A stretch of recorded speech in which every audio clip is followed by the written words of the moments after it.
Transmitter device activated. Coordinates set for Earth 2. Hey everyone, welcome to the Earth 2 podcast, the podcast where we explore the origins and development of the DC Comics multiverse and the legacy of their Golden Age characters throughout the Silver and Bronze Ages of comics. I'm Peter Watson.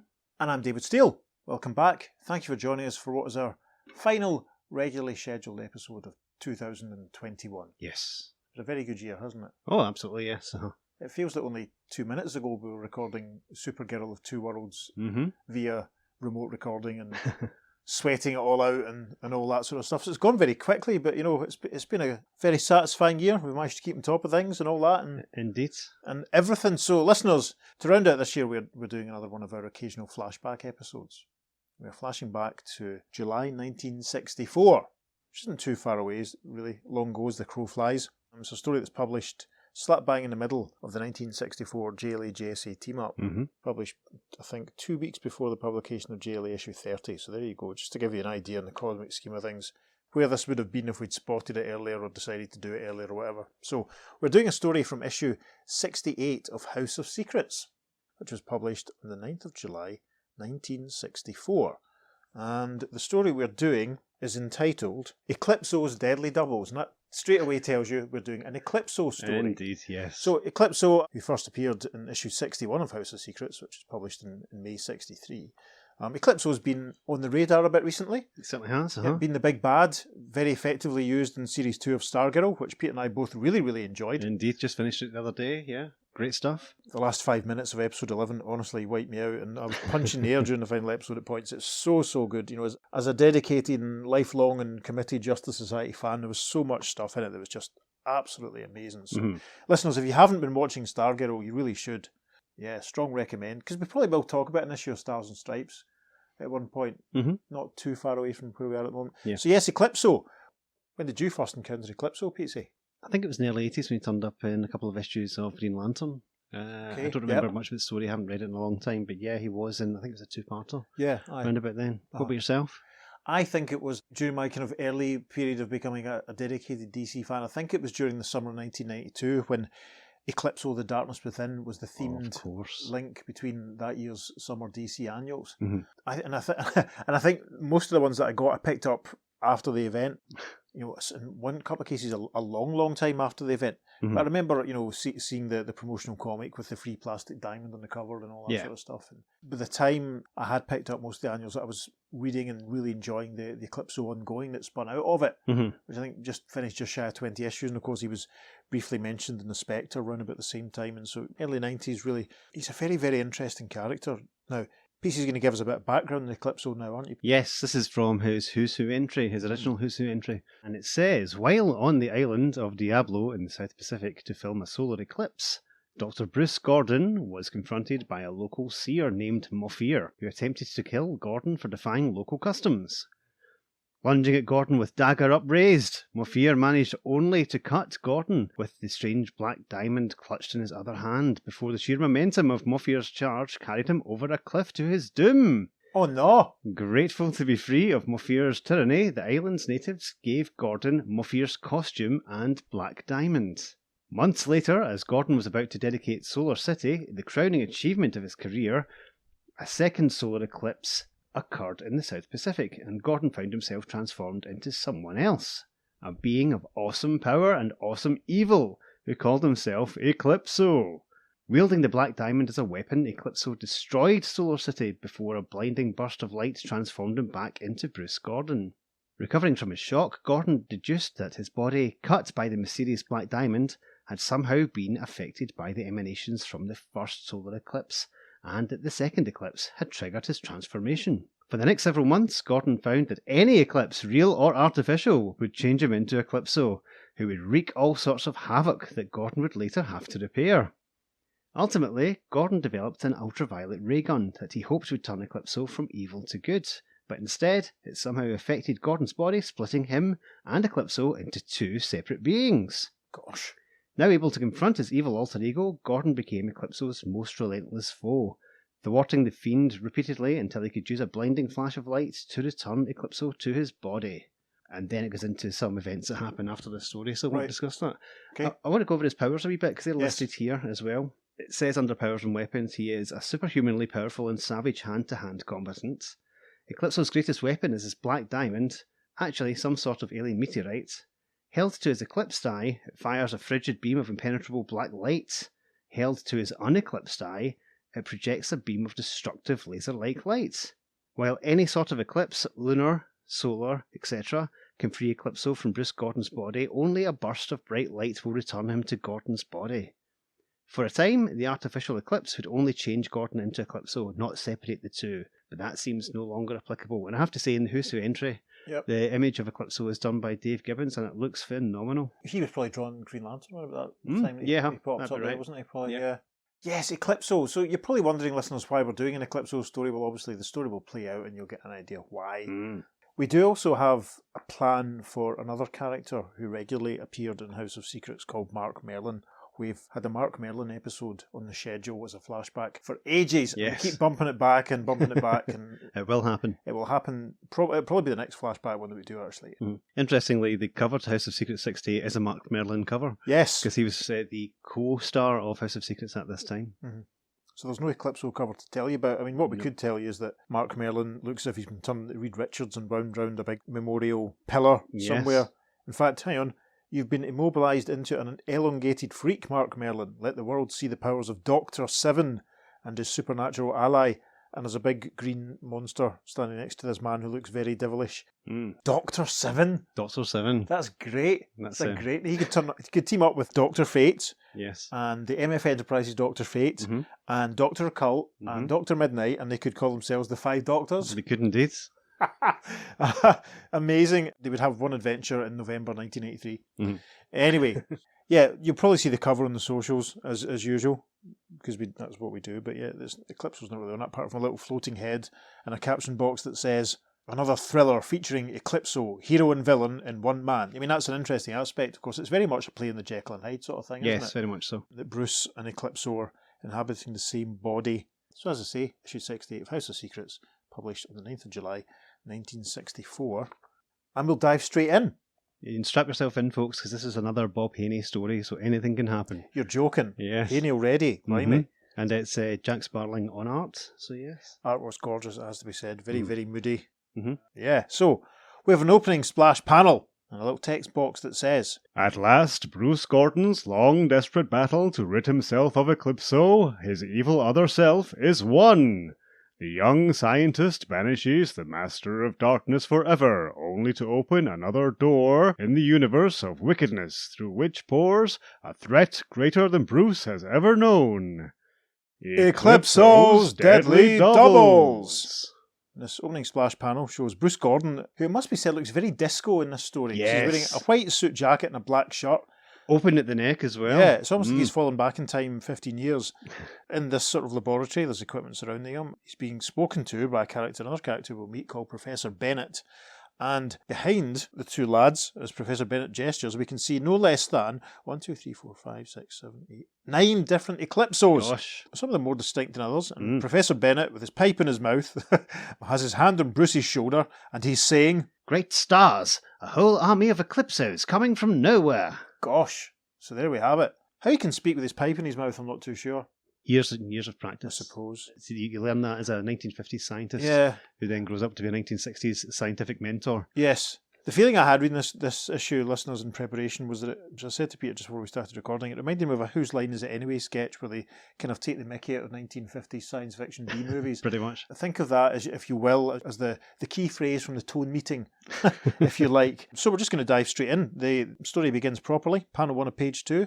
There is a caption that says, In a vast underground lab complex, a man works late into the night. Only the silent, uncomplaining stars his witness. Yes, it's Bruce Gordon in his disco outfit that we mentioned earlier, with some scientific equipment ranged before him, and he's quite annoyed and frustrated. He's thrown something against one of the bits of equipment, and it breaks with a giant smash, and he says, No! I failed again! Then a hand reaches out toward the despairing man. Yes, we see Bruce, holding his face in his hands, looking very dejected, and off camera, a voice says, Bruce!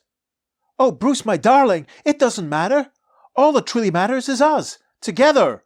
In the next panel, Bruce turns round to see that Mona Bennett has arrived and her father, Professor Bennett. Bruce gestures towards Mona. We should probably describe the other characters. Mona looks very much like Big Barda, I feel. Very solid black hairdo. She wears a red dress.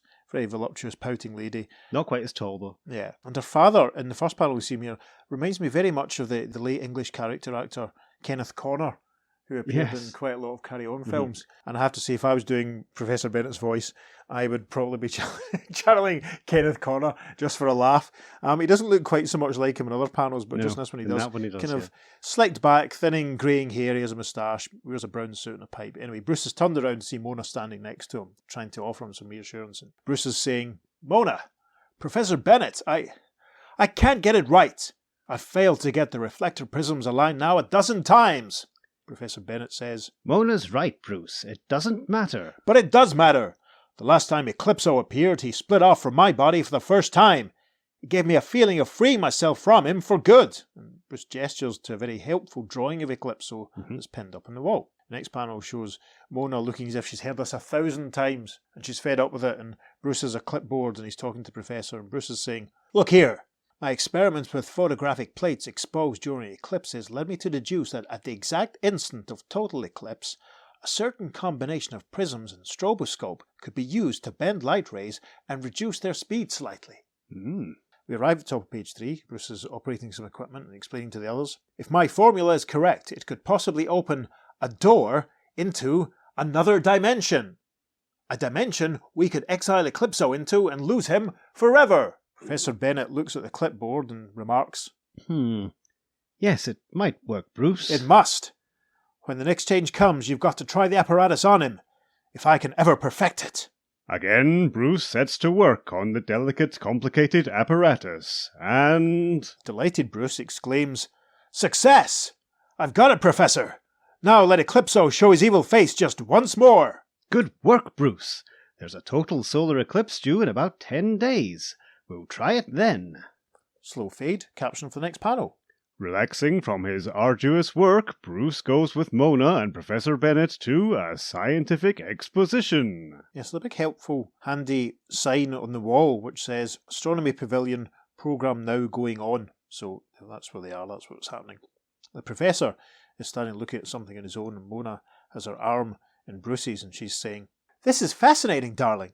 So good to have you to myself. Look, let's cuddle in some artificial moonlight while Dad's absorbed elsewhere. So yes, they're heading into the Astronomy Pavilion. However, final panel of page 3, Bruce reacts in panic. Great galaxies! Bruce is reacting because the big display in front of them shows the sun being covered up by, well, a representation, a model of the moon. Lots of people standing around watching, having a great time. Bruce is panicking. Mona looks a bit panicked. She looks at Bruce. Bruce continues, They're showing an eclipse! Got to get out of here! Caption of the first panel then on page 4 says, The next instant... Yes, we see Bruce running from the Astronomy Pavilion, and he's already starting to change into Eclipso, which means that in a very similar way to the way that they used to depict Peter Parker's spider sense, half of Bruce's face is turning blue as the shadow of Eclipso falls over him. Professor Bennett is nearby and sees Bruce running, and the Professor thinks, It's Bruce, and something's changing him into Eclipso. As Bruce dashes away... Yes, in the background of the panel we see Bruce running towards a doorway that says storage, and in the foreground of the panel, Professor Bennett grabs a camera from something that's labelled as the press table and runs after him, and the Professor thinks, Have to borrow this. Caption for the next panel. Into a maze of crates and equipment, Professor Bennett pursues the fleeing young scientist. Yes, we see the Professor following Bruce amongst all the piled up equipment, and the Professor bringing the camera up to focus, and he's thinking, He hasn't split like last time. It's just a regular change, but I've got to stop it before Eclipso takes over completely. Caption for the next panel. Suddenly... And Bruce stroke Eclipso jumps out in front of the Professor from between the pile of crates and says, Here I am, Professor, waiting for you. The Professor brings up the camera and says, No, you don't, Eclipso. And there's a click, burst of light, caption for the next panel. Triggering the camera has set off the flashbulb full in Eclipso's face. And... Yes, and Bruce is leaning back against the crate. It looks as though he's recovering slightly, and he says, Where am I, Professor? Everything's okay now, Bruce. You're changing back to yourself. Well done, Professor. That was good. Grabbing the flash gun, I wouldn't have thought that. So, we're now at the top of page 5. Caption of the first panel says, Fortunately, the fantastic transformation is unnoticed by the enwrapped throngs, and soon back at the lab complex. Yes, back at the lab, Bruce is standing looking very sad. Mona standing very close behind with her arms around him, reaching up to kind of pull him in tight. Bruce is very moodily monologuing, saying, "That was a close call. Evidently, since my change was caused by an artificial eclipse, its effect was too weak to split me and Eclipso apart." In the background, a pipe-chomping professor says, "Yes, if that coming real eclipse doesn't split you, we'll never have a chance to try Operation Exile." Okay then, there must be a bit of time passing, because the caption for the next panel says, Then, as the time for the actual solar blackout draws near... Bruce and Mona are canoodling here, quite frankly. I feel a bit embarrassed for the professor as to sort of sit through this, but as they're canoodling, Mona's obviously showing lots of support, a kiss. She's got her arms up around, she's playing with his hair, pulling him in close, and she says, "Oh, Bruce, darling, I've got goosebumps. What if something goes wrong?" Bruce replies, "If it does, sweetheart, always remember, whatever happens to Bruce Gordon, you own his heart. Forever." And the professor, who really can't be bothered with this, says, "Hurry, Bruce." Caption for the next panel. Bruce enters the test chamber, and as the university's inexorable laws send the moon careening across the face of the sun... Yes, there's a lot going on in this panel. There's a sort of slatted effect going on in the roof. Obviously, it's maybe some kind of skylight, and light is coming down from it. We can see that the professor's looking up at the light and focusing the lens that Bruce had set up. Bruce is standing... Looks as though he's behind a glass screen, actually. Or maybe there's a glass screen behind them. Bruce is standing further away. Mona's looking up at the light coming down through the ceiling and affecting the equipment, and she's thinking, "Bruce must split this time. He must." Caption for the next panel. Then... Mona exclaims, "Dad, it's working! Eclipso is splitting off from Bruce!" And that's what we see. Bruce and Eclipso being defined as two separate individuals. It doesn't really look as if they've gone to great effort to show Eclipso emerging from him, but they're standing there two separate forms. As this happens, the professor exclaims, "Great! Now to activate the strobe wheel." Yes, and there's a click as he operates the equipment that Bruce was working on earlier. So we arrive at the top of page 6. The caption of the first panel says, The next instant, as Mona yanks open the adjoining chamber door... Bruce runs out. Mona says, "Hurry, Bruce!" Bruce says, "I'm out! Slam it shut, Mona." We can see Eclipso standing behind him. Actually, Eclipso looks scary as heck. It almost looks like he's running after Bruce and is trying to follow him. Caption for the next panel.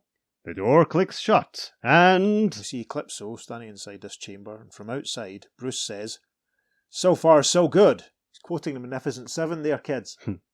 "The scant amount of solar rays are being focused by the apparatus right on Eclipso." And we can see the lens operating, and light being focused through the glass, and there's a golden halo surrounding Eclipso. Mona remarks, "But he's getting ready to use his black diamond to burn his way out." Professor continues in the next panel. "Great stars! Look! Eclipso! He's fading away!" Yes, we see through the window into the chamber. Eclipso is indeed growing slightly translucent and fading out. Bruce says, "He's entering Dimension Zero! We've done it! Dimension Zero." That rings a bell. Yes. I'm putting all the pressure on you to remember what that's from. Dimension Zero was where Zine Arrow was from. Of course. In the classic Zine Arrow team up that was reprinted about 80 times. Yeah. And it's very good. And which we did a few months ago. We certainly did. There's a good chance you'll have heard it already. And it predated Flash of Two Worlds. Again, yes. Green Arrow visiting a parallel universe. And meeting another version of himself. Yep. Yes. So, yes, Dimension Zero listeners, so that's why we've managed to persuade ourselves that it's okay to do this Eclipso story. So. This may or may not be the same Dimension Zero. I don't think it is. I think it's just the first name that Bruce Gordon came up with. Yeah, I mean, we're obviously, there's a couple of Dimension Zeros. We're going to meet a few different Dimension X's in our time. There's another Dimension X story, actually, as the crow flies not too far away. Dimension Zero, yes. So, anyway, the caption for the next panel says, And as the great orb of the sun now once again floods the earth with cheerful brightness... Yes, the eclipse must have passed. The professor exclaims, "He's gone! Eclipso's completely gone!" Mona spins and hugs Bruce, saying, "Oh, darling, I'm so happy I could cry. In fact, I think I'll do just that. Cry!" Bruce is grinning broadly. The caption of the next panel. Yes, it is a happy trio that celebrates the sudden exile of Brucey's evil alter ego. Yes, we see Mona crying tears of joy. She cradles Brucey's face in her hands and she says, "Darling, do you realise it now? We can be married?" Bruce replies, "I know, Mona. As soon as your dad and I complete that research project the government assigned us, we'll have our wedding." Tiny caption says continued on third page. Following the next page has a DC subscription advert which appears to use Mark Merlin, the other star of House of Secrets, to plug subs for House of Mystery, Strange Adventures and Mystery in Space. So that's quite exciting. And obviously House of Secrets as well. But as I say, we'll be getting to Mark Merlin before you know it. We arrive at top of page 7. Free of his nemesis at last, Bruce sets to work with Professor Bennett on their project until, some days later... Yes, this is an interesting panel showing them at work on some scientific equipment. There's lots of globes and bits and bobs. Very alien-looking scientific equipment. Yeah, it kind of reminds me of the model of the first Dalek city in the first Dalek story. And there's a weird concentric diamond pattern playing out behind Bruce, which again reminds me of the very early John Pertwee Doctor Who title sequence. So that's quite fun. So yes, there's radiating diamonds of green and yellow forming out behind Bruce, and the Professor points and says, "Bruce, that weird glow, behind you!" And a caption says, "And as a strange humming fills the lab..." Yes, there's a which makes it look very much like as though either Eclipso or Bruce is thinking. And with this Eclipso fades into view. Bruce whirls and exclaims, "Eclipso! No, it can't be! He's come back!" But, following the first sinister figure from the glow... Yes, the continues, and the Professor remarks, "Great stars! More Eclipsos! Coming from nowhere!" And we see at least another 7 or 8 Eclipsos starting to fade in as well. Bruce remarks, "It's an invasion! From Dimension Zero!" Why is the story not called Invasion from Dimension Zero? That'd be a great title. That would be. I think I might change my Twitter handle to mention that, actually. That's quite fun. Caption for the next panel, then. Moments later... Yes. Bruce has some very helpful dialogue here when he says, We're prisoners, because we can see several Eclipsos standing around. Mona's in the room as well. We didn't see her previously, and she remarks, "Oh, Bruce, what's gone wrong? I thought we'd seen the last of Eclipso." Standing immediately behind Mona is another Eclipso, and then we can see that Bruce is circled by a couple more. Loads of Eclipsos, all the Eclipsos in fact. So in the final panel of the page, one of the Eclipsos is holding a rolled up piece of paper in his hand, giant piece of rolled up paper, and he says, "Here, Bruce Gordon, you will begin work on these plans at once." "What? Not a chance." Suddenly... So first panel of page 8 now, a couple of the Eclipsos grab Mona, and one of them says, "You will do as we say or the girl will die."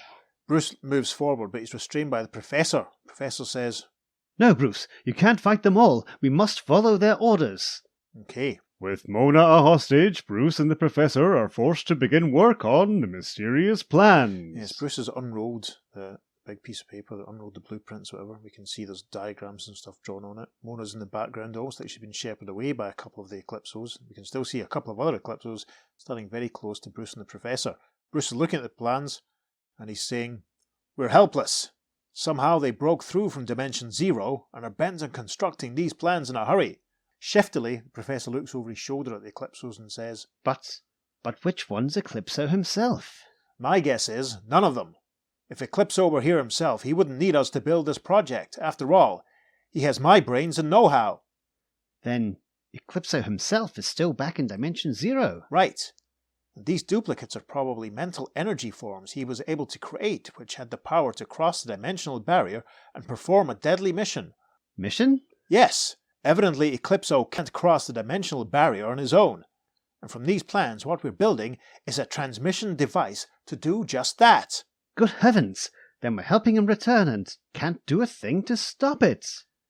"Maybe we can, Professor," Bruce whispers. "Meanwhile, we'd better get busy on this project before they suspect anything." Yes, it's interesting that they've been able to have this conversation for a few panels here with all the Eclipsos just stand about watching them. So maybe that gives a bit of weight to what they're thinking, that they're just maybe empty projections that are just there to keep an eye on them. So yes, we see the Professor and Bruce setting to work. And as we arrive at the top of page 9, the caption of the first panel says, 2 days later... Yeah, maybe we should have had a 2-day pause. Released the second half of the podcast on the Saturday. That would have been fun. Could do that in the edit. Yes. So, this panel shows, again, the Professor looking very much like English character actor Kenneth Connor. And Bruce hasn't changed his shirt. He's still wearing the disco shirt. Still wearing the disco outfit. Maybe it's self-cleaning polyester or something. Could be. Maybe it's his own invention, unstable molecules. Yeah. The DCU version. Yep. There's a bunch of lingering Eclipsos in the background as Bruce and the Professor have a whispered conversation. Bruce says, "The transmission device is finished. Only those duplicates don't know it. Now, we've got to work fast, Professor." "Right. Long as they hold Mona hostage, they don't watch us too closely." Okay, the caption for the next panel.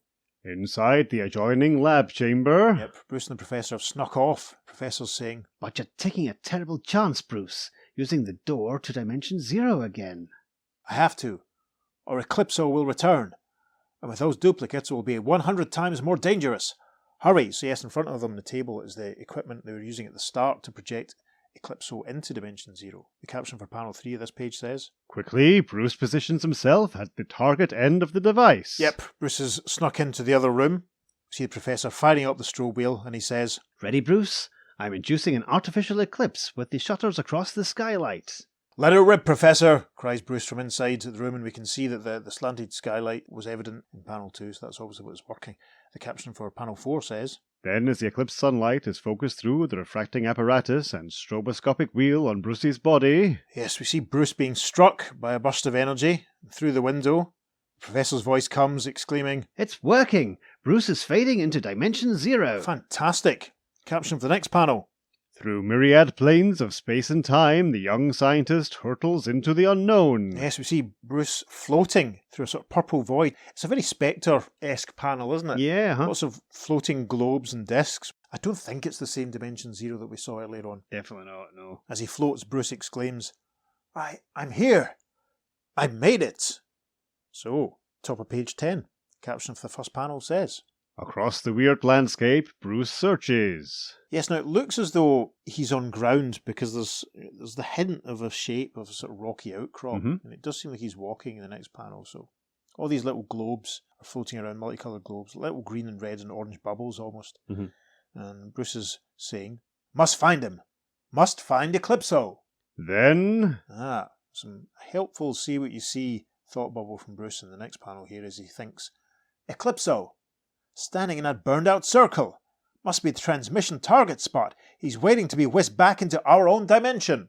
Indeed, we see Eclipso standing in the midst of a big black circle.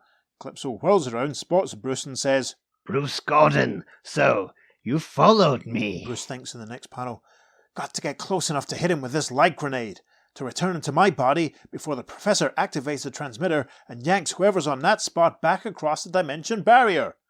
Gosh!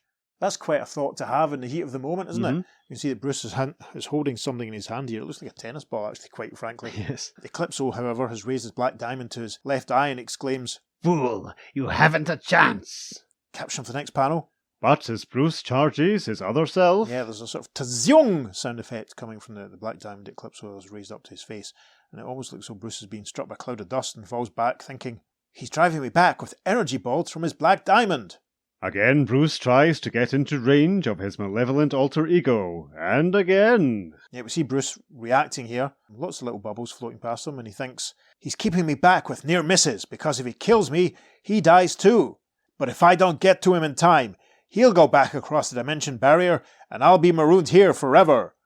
Yeah, so obviously Eclipso is continuing to strike Bruce with blasts from the diamond. So we arrive at top of page 11. Bruce is down on the ground. They're as near as the ground as we get in this weird dimension. And Eclipso is still firing at him with a vazang sound effect. Bubbles floating around as Bruce thinks, "Got to try something. Fast. Wait. Those globes," as he beholds the floating circles around him. "I've got it. Must concentrate." A moment later...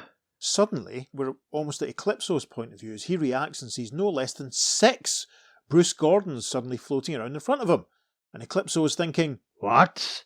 Gordon figured out that anyone in this dimension has the mental power to convert those energy globes into duplicates, and he's sending his own army against me to confuse me." wow. And as now that Eclipso says that, it does look as though one of the Bruces is emerging from one of the green globes that's floating around. So, caption of panel 3 on page 11 says, Desperately, the Master of Darkness hurls his unique power bolts through the black gem at the onrushing figures. Yes, with some tazung sound effects, we see that Eclipso is indeed doing that, and as he fires at the duplicate Bruces, he thinks, "I don't care if I perish too. One of them must be Gordon, and I'll stop him dead." Gosh, yes, it looks as though a couple of the Bruces are being taken out, and that was very scary. Panel 4, page 11, the caption says, At this instant, back across the dimensional barrier... Yes, we're back with Mona and the Professor, and some scientific equipment in front of them. They're surrounded by 4 Eclipsos. One of the Eclipsos says, "Gordon's gone, so you finished the transmission device secretly. Very well. Then we will use it to return our master, Eclipso, to this world. Now! And with a click, one of the Eclipsos activates the equipment in front of them. There's a zrrrm sound effect in the next panel. There's a massive concussive burst of light, and lots of the multicoloured globes appear in the air in front of the Professor and Mona and two Eclipsos. And the Professor says, Good stars! If Bruce didn't have time to defeat Eclipso and reach the target spot, he'll be marooned in Dimension Zero forever. Gosh. We're now at the top of page 12. Caption for the first panel. Time, the world, the universe all seem to stand still in the room as... Yes, the burst of energy continues, and with a hrrrm sound effect, the form of a figure begins to take shape. Professor points and says, Someone is coming across the barrier. Is it Bruce or Eclipso? Caption for the next panel. Then... And it's Bruce! Bruce has appeared. Mona jumps forward delightedly to embrace him, crying, Bruce! Oh, darling! And the Professor notices... The duplicates. They're vanishing. We've won! Yes, in the background of the panel, the duplicate Eclipsos are fading out. Caption for panel 3 says... Shortly... An extreme close-up, Bruce is saying, Phew, it was close. While he was blasting my duplicates, I hit him with the light grenade and returned him to my body.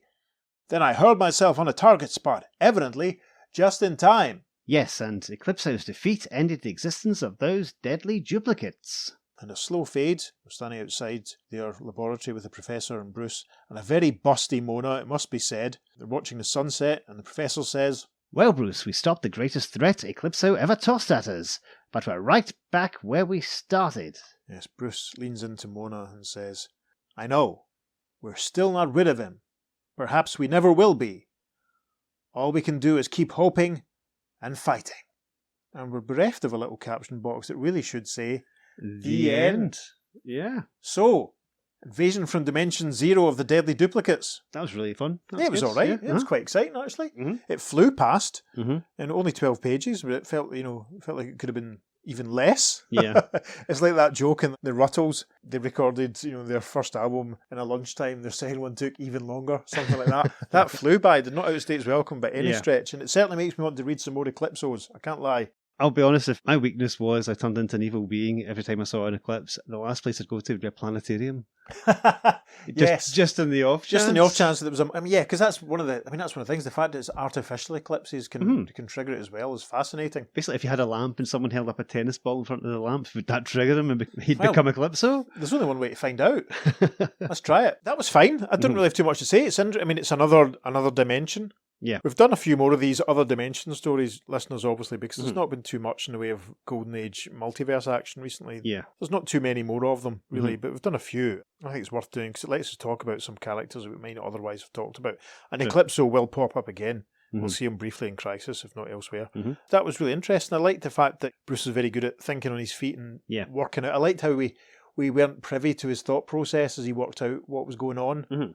But he worked out and then Eclipso told us what he'd worked out. I liked that a little bit. The artwork was great, very moody. Yeah.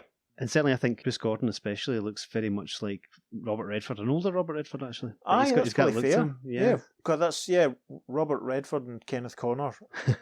Imagine naming a film together. With Valerie Leon perhaps. Yes, something like that, Yeah, that was fun. There's not too much more to say. It did the job. Dimension Zero. Bit of lightweight fun, really. Yeah.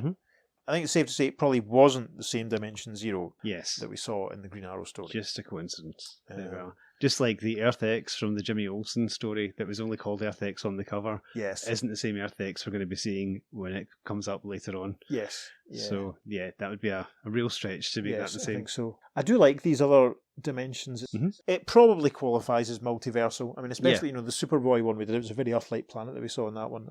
As I say, I don't want to overstate it. Yeah. It's fun for kind of just mixing it up. I don't really have too much more to add. It's interesting that a tiny cast of characters, just the three, I suppose, regulars and the main baddie. There was no one at the planetarium sort of screaming in shock or anything when Bruce ran past. No ticket-taking staff members or anything. Yeah. I wonder if this was a filmed on standing sets, cheap episode to finish this, to finish the season. It was good. It was nice to read a Silver Age Eclipso and see that he's not quite as intimidating and scary as the 90s version that I got very used to. He's not about corrupting people and making them eclipse and making them evil versions themselves. It's more just a power thing. Yeah. It's also interesting that he's kind of a legacy character himself, because when he gets his powers originally, from this seer on the island. The seer is wearing the Eclipso costume. He's not calling himself Eclipso. He doesn't appear to be Eclipse, but he does have the costume and the diamonds. And obviously, the natives of this island decide to get rid of both the diamond and the costume and give it to Bruce Gordon. I think they know more. Yes. They must know. Yeah, it's obviously a curse or something that's passed down from person to person. And Bruce, being a typical Silver Age scientist, says, yes, thank you, tribesman, I'll take this away as a memento. Yes. Because that's what they did. With no thought to what the possible consequences or anything could be. Very silly of him. His first story actually is really interesting because he has built this solar-powered city and been the architect of this, and that's where his lab is. It's under there, and basically when Eclipso is released for the first time, he just literally destroys the entire city. And it's horrible when you think about it. It's so advanced, thinking about, an entire city that's solar powered. Oh yeah, that's right. For 60 years ago, basically, it's tremendous. Yeah, it's a great idea, and obviously something that would be amazing today. Never mind then. But it's great. It's fairly shocking that to get a little bit political. It's fairly shocking that they haven't embraced such things more than they should have done. No, so, I mean, the Solar City thing rings a bell. I mean, there were other Eclipso stories. I mean, I think I mentioned before how in recent months I'd read the Will Payton Starman series for a while, and Eclipso pops up at the end of towards the end, just before, literally a couple of months before becoming, the poster boy for that year's summer crossover. And of course, I think am I right in saying he's involved in the Phantom Stranger miniseries? Yes, from that's a couple of years earlier, which I haven't actually read. Have you not? No, I've got them. I might dig it out actually because we have a plan to do a Phantom Stranger story, so I'll probably dig them out. No, it's really good. The covers. That and the Demon series, they were both out roughly the same time. They were both great, just 4 issues each. They were fantastic. I remember having an issue of that at the time. It's Mike Mignola, I think, in the Phantom Stranger. It's great. Yeah, it's interesting, Eclipso, because this, I mean, as you make the point very well, it's like the first version of him that I was exposed to was this version that was going around possessing other heroes with, getting them to hold on to the Black Diamond and all that sort of stuff. I mean, God, it's terrifying to think that next year it's 30 years since Eclipso the Darkness Within. I'm so old. And those plastic diamonds are still stuck to the front of all those covers. My copy didn't have it. My copy's you well be shocked. My copy was bought in a newsagents in Paisley with a £1.25 price sticker on the front, so I never had the plastic diamond, but I remember seeing it in FP when probably in ACA as well when the thing went on sale. I dug out actually all the Eclipso Darkness Within annuals to read recently when I finished Starman, but I read the first opening issue, which involves Starman, involves Valor, which is that version of Mon-El at the time. Yeah. But I kind of stalled halfway through the first Superman annual because it's very long and very wordy, so I've kind of completely failed to reread that crossover. Maybe now that we've done this story, I might have another bash at doing it. I don't know. But certainly on the social medias, I'll be posting quite a few other comic covers featuring Eclipso. Certainly some of the covers from the 1992 annual crossover and some of the covers from the ongoing series and some other Eclipso covers as well. So make sure you check out the socials and have a look at all of those. And if you're in the mood for more contemporary Eclipso action, he's currently appearing in the pages of The Flash, so check that out. Sadly, there's no reader reaction from the time. There's no letters pages we can refer to, so we don't know what other people thought about this at the time. I'm intrigued though. I've got a copy of the showcase reprint of all the Eclipso stories. I think I might dust that off and flick through that. And as we say, we have a plan for Mark Mellon, who's the other star of House of Secrets at this point. It was for years. But anyway, we'll talk about that later. Yeah. When we get to so we'll be talking about Mark Mellon, as I say, as the crow flies, probably fairly soon once we get into next year. So look out for that one, listeners. So as we're winding up this year, we just want to say we're going to do a little bit of an extended shout out to some of the various folks that have shown their support to us across the various social medias over the year. Obviously, we have our Facebook page and our Instagram page and our Twitter page. On Instagram, we have had a lot of regular support from, and just really account names here. We don't have too many people's real names here, unfortunately. Feel free to message us and tell us your real names and we'll give you a shout out. Please do so. So on our Instagram page, we quite often get comments and reactions from Steve's DC Superstars, from Superman and the Silver Age, from 50 Cent Comic Collector, and he's called Michael, so hi Michael, thanks for your support, thanks for listening. Ed T, from my occasional work colleague Kevin George, from my old mate Mick Pride, aka Karloff87, from Huffmaster, from DC Sci-Fi Comics, from Alejandro Alvarez, from Dalen Clark, I hope I've pronounced your name properly, Mr. Clark, I apologise if I haven't. Drummer Guy, who I think is called Reed, another account which uses the name Under the Shadow of the Sun, Charlton66 and Attic Comics, and of course our old pal Johnny McKinstry. Indeed, yes. Who gives us a lot of feedback on Facebook as well. And Steve and Caitlin Higgins, let's give them another mention. Of course. Why not? Hello Higgins family, we're waving. Hi Higgins family. And on Facebook, we've had some great reactions and interactions with Chuck Loridans. Hi Chuck.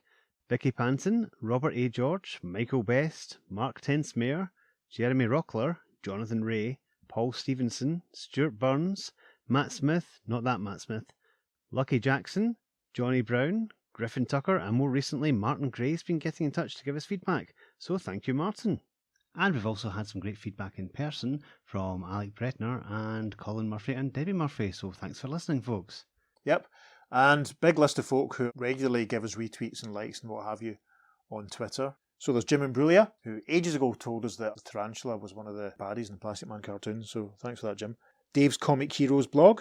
We love Dave. You should check out his Twitter account. Lots of really interesting stuff. Covers a lot of material that's relevant to the sort of time period we're going to be looking at. Ryan Smith and Wayne Burrows regularly give us likes and retweets. Billy Delicious from the All-Star Squadron podcast, Long Box of Darkness podcast. Thanks for your support, Billy. It's much appreciated. Sure you've got better things to do with your time.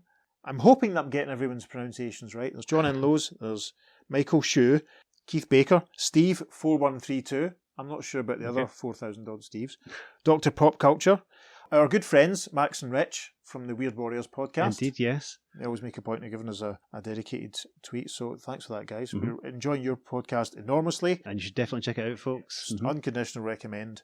We'll be doing a couple of issues of Weird War Tales ourselves eventually, actually, so you should definitely listen to Max and Rich. We also get regular support from Chris Lydon, Gavin Rizza, at Infinite Wars, from our pals at FP Glasgow, Pedro Angosto, hopefully I pronounced that properly, the Star Rocket Radio podcast, which deals with Infinity Incorporated, so you should check that out. We'll be talking about Infinity Inc. eventually ourselves. Good while yet before we get there.